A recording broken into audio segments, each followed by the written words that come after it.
السلام علیکم دوستو، آج ہم اس ویڈیو میں دیکھیں گے فرعون کا ایک عبرتناک واقعہ، کیسے موسیٰ علیہ السلام نے فرعون کو سبق سکھائی۔ تو آپ لوگ اس ویڈیو کو ضرور آخر تک دیکھیے۔ مصر کے فیرو سنبھل جاؤ، تم نے اوپر والے کا کہنا ابھی تک نہیں مانا۔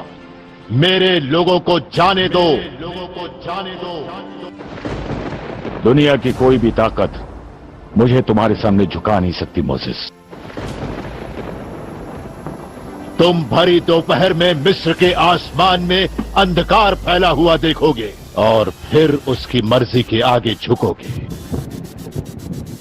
ساودھان، طوفان آ رہا ہے تاکہ تمہیں اوپر والے کی طاقت کا احساس ہو۔ 7 دنوں تک اب مصر پیاسا رہے گا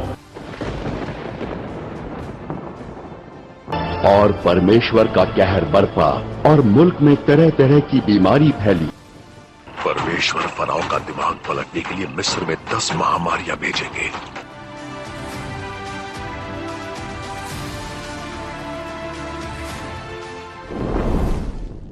ہزاروں سال قبل مصر میں قبطی نسل آباد تھے۔ اسی نسل سے مصر کے بادشاہ پیدا ہوئے جنہیں فرعون کہا جاتا تھا۔ ان قبطی فرعونیوں نے بنی اسرائیل کو اپنا غلام بنا لیا، جو یوسف علیہ السلام کے زمانے سے مصر میں آ کر آباد ہو گئے تھے۔ فرعون بنی اسرائیل پر طرح طرح کے ظلم کرتے، ان سے بڑے بڑے عمارتیں بنواتے، ان سے اپنے محل کے بدترین کام کاج کرواتے اور سرکشی یا غلطی کرنے پر انہیں قتل بھی کروا دیا کرتے۔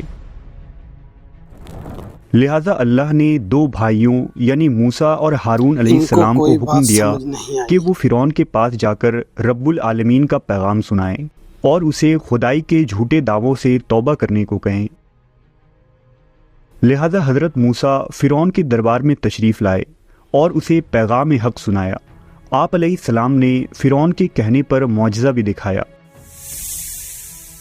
اور اس سے یہ تقاضا کیا کہ وہ بنی اسرائیل کو مصر سے جانے دے تاکہ موسیٰ علیہ السلام انہیں لے کر یہاں سے نکل جائیں۔ لیکن فرعون نے حضرت موسیٰ اور آپ کے معجزات کا صاف انکار کر دیا۔ فرعونیوں نے ظلم بند نہ کیا اور کہا کہ وہ بنی اسرائیل کو جانے بھی نہ دیں گے۔ قبطی فرعونیوں نے موسیٰ علیہ السلام اور بنی اسرائیل کو طرح طرح سے ستانا شروع کر دیا۔ لہٰذا تنگ دل ہو کر حضرت موسیٰ نے اللہ سے یہ دعا مانگی کہ اے میرے رب، فرعون زمین میں بہت سرکش ہو گیا ہے اور اس کی قوم نے عہد شکنی کی ہے، لہٰذا تو انہیں ایسے عذابوں میں گرفتار فرما لے جو ان کے لیے سزاوار ہو اور میری قوم اور بعد والوں کے لیے عبرت بن جائے۔ حضرت موسیٰ کی دعا کے بعد اللہ نے فرعونیوں پر لگاتار 5 عذاب کو مسلط فرما دیا۔ ان میں سے ہر عذاب قوم فرعون پر 7 روز تک مسلط رہا، جو ہفتے کی آغاز سے شروع ہو کر دوسرے ہفتے تک جاری رہتا۔ پھر 3 ہفتوں کی مہلت کے بعد دوسرا عذاب شروع ہو جاتا۔ سب سے پہلا عذاب طوفان کا عذاب تھا۔ روایتوں کے مطابق مصر میں اچانک ایک بڑا بادل نمودار ہوا اور ہر طرف اندھیرا چھا گیا، زوردار بارش ہوئی اور طوفان آ گیا، یہاں تک کہ قبطیوں کے کھیت کھلیان اور باغات سب تباہ ہو گئے۔ فرعونیوں کے مکانات بھی سیلاب کے پانی میں ڈوب گئے۔ مصر میں بنی اسرائیل اور فرعونیوں کے مکانات تھے، مگر موسیٰ علیہ السلام پر ایمان رکھنے والوں کے گھروں میں پانی نہ آیا، مگر برابر میں قبطیوں کے گھر ڈوب گئے۔ یہ عذاب 7 دنوں تک یوں ہی جاری رہا۔ دوسرا عذاب ٹڈیوں کا حملہ تھا۔ مصر میں ٹڈیوں کے کئی بڑے جھنڈ داخل ہو گئے اور لہلہاتی فصلوں کو چاٹ لیا، یہاں تک کہ یہ ٹڈی قبطیوں کے گھروں کے اندر اور باہر لکڑی سے بنی ہر چیز کو کھا گئے۔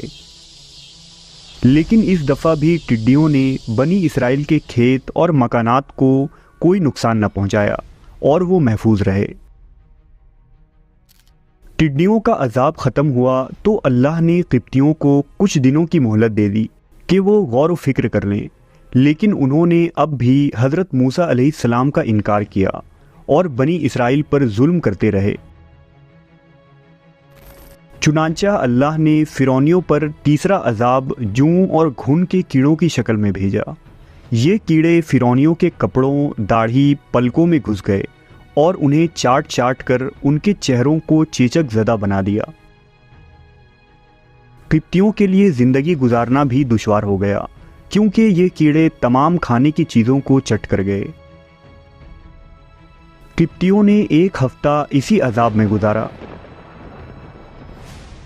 عذاب ختم ہونے پر فرعونیوں کو کچھ دنوں کی راحت ملی، لیکن وہ اب بھی اپنی سرکشی پر قائم رہے۔ چوتھا عذاب میڈک کی شکل میں آیا۔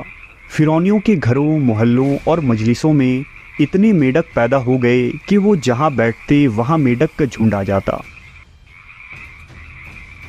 لاکھوں کی تعداد میں موجود میڈکوں نے ان کی زندگی دشوار کر دی۔ ایک ہفتے بعد جب یہ عذاب ختم ہوا تو قبطیوں کو آخری مہلت ملی، لیکن اس دفعہ بھی وہ اپنے کفر پر قائم رہے اور فرعون بھی اپنی ضد اور خدائی کے دعووں پر قائم رہا۔ فرعون نے قبطیوں کو کہا کہ یہ آفت اور مصیبتیں موسیٰ کے خدا کی طرف سے نہیں ہیں، یہ تو صرف قدرتی آفت ہے جو کچھ دنوں میں خود بخود ختم ہو جاتی ہے، اس لیے تم اس دھوکے میں آ کر موسیٰ کے خدا پر بالکل بھی ایمان نہ لانا۔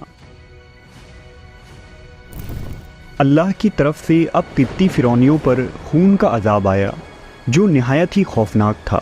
ان کی ہر چیز سے تازہ دم خون ابل پڑا۔ نیل ندی کا پانی بھی لال ہو گیا، کنوؤں اور نہروں کا پانی خون بن گیا، یہاں تک کہ اگر کوئی قبطی گھاس اور درختوں کے جڑیں چبا چبا کر چوستا تو اس کے رس بھی ان کے منہ میں جا کر خون بن جاتی۔ دوسری طرف بنی اسرائیل اس عذاب سے محفوظ رہے، لہذا قوم فرعون جب بنی اسرائیل کے لوگوں سے پانی مانگتے اور جب بنی اسرائیل وہ پانی قبطیوں کے ہاتھوں میں دیتے تو وہ پانی ان کے ہاتھوں میں آتے ہی خون بن جاتا۔ فرعونیوں کے محل میں موجود ہر برتن میں خون ہی خون ابل پڑا۔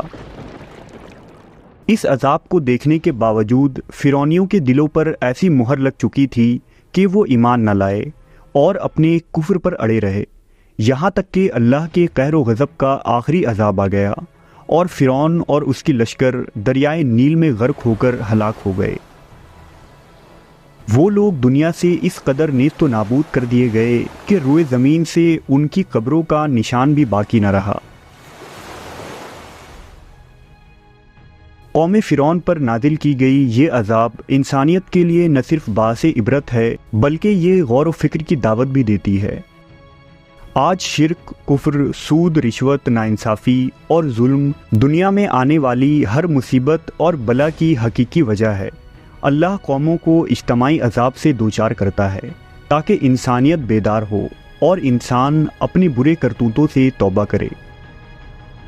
دنیا میں آنے والے مصائب، قدرتی آفت، آسمانی بلا اور وبائی بیماریوں کا آنا انسانوں کے اپنے اعمال کی شامت ہے۔